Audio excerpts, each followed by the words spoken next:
Hello, everyone. This is Liz Kelly. And if you are here, you are thinking about writing your memoirs. How exciting. If you have not already watched my W plot structure, I would encourage you to do so. I'm going to talk a little bit about that today. But I think it would be a perfect structure for you to write your memoirs. Why? Because it talks about change. And in your memoirs, where you usually want to start is somewhere in your life that you were here, you were maybe an adolescent or something happened to you in your life that created a change. Right? You were this person and now you feel that you're this person. And that's the story that you want to share with individuals. So in order to write your memoirs, you've got to pick a point where you want to start, where you had that ordinary world, where you started something and something in your life changed. Now, remember that a memoir can be a day, it could be a week, it could be a period of time within your life, or it could span your entire life.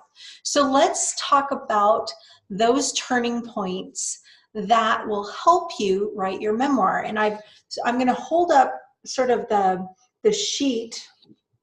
I guess I should turn it right way around for the W plot. And I'll go through this section very quickly for you to write your memoirs. You've started in the ordinary world, and something has happened in that ordinary world that has triggered an event in your life.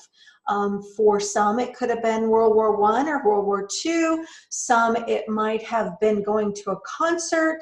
Some, it might have been a disabled child. Some, it might be a near-death experience. But something in there created an event, and then it created some resistance because that event took you on a journey that you were not expecting. And then you came down here and there was a decision that you made down here to continue on that journey because you couldn't go back to your ordinary world because that change thrust you into this new place. And once you're going through here, you're going to make a step of decisions that led you up to this new change, that there's a reaction to an action. So for example, if you had a child that had a disease or was paralyzed, you might have been reacting to it this entire time, and then all of a sudden you're going to go into an action state and really make an impactful change, which will then you'll be challenged because it's a new change for you. Things might not go as planned. But at this point in time, you're going to rededicate yourself to making that change, and you're going to rely on the people in your life to make that change. You're going to resolve to fight. You're going to make that change, and you're going to come into your new world up here.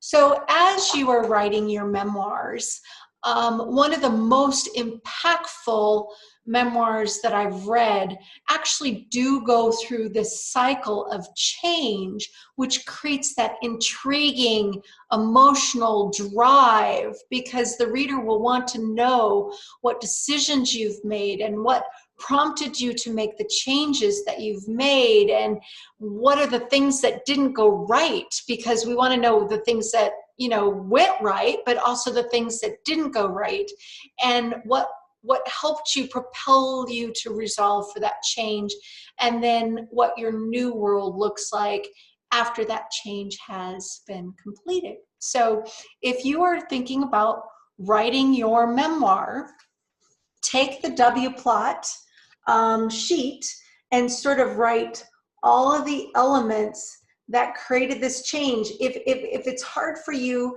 to just write them down, maybe you could get a picture of each one of those changes and write around those pictures that created that resistance and created that resolve and the decisions that you made.